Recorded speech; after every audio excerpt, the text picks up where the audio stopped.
দেশ নিয়ে তাদের ভাবনা, দেশের গণতন্ত্র, আর্থসামাজিক পরিস্থিতি ইত্যাদি নিয়ে মানুষের যে আকাঙ্ক্ষা রয়েছে এবং একটা নতুন রাজনৈতিক দল হিসেবে আমাদের কাছে তাদের প্রত্যাশা ইত্যাদি বিষয় আমরা শুনেছি।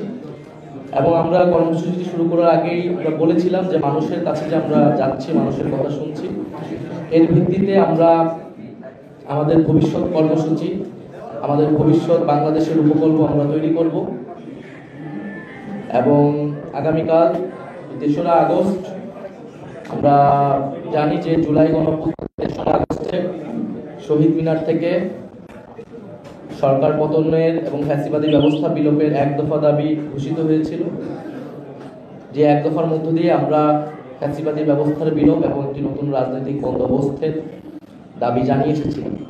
এবং আমরা আমাদের পদযাত্রার মধ্যে স্পষ্ট করেছি, জাতীয় নাগরিক পার্টির বিভিন্ন সময়ে বক্তব্যে আমরা বলেছি যে ফ্যাসিবাদী সরকারের পতন হলেও ফ্যাসিবাদী ব্যবস্থার পতন এখনো হয়নি।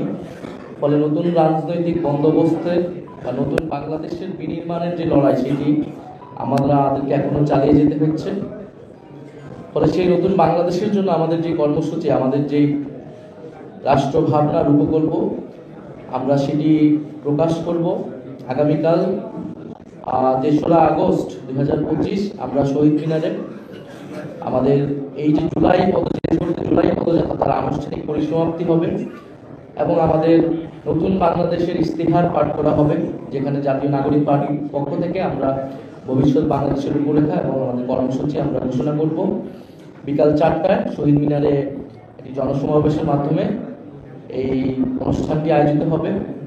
আমরা সারা দেশের মানুষকে আহ্বান জানাচ্ছি, আমাদের জাতীয় নাগরিক পার্টি এবং আমাদের গণ অভ্যুত্থানে অংশগ্রহণকারী ছাত্র জনতা সহ সাধারণ মানুষ সবাইকে আমরা আহ্বান জানাচ্ছি আগামীকাল ঢাকায় স্বতঃস্ফূর্তভাবে আমাদের এই কর্মসূচিতে অংশগ্রহণের জন্য।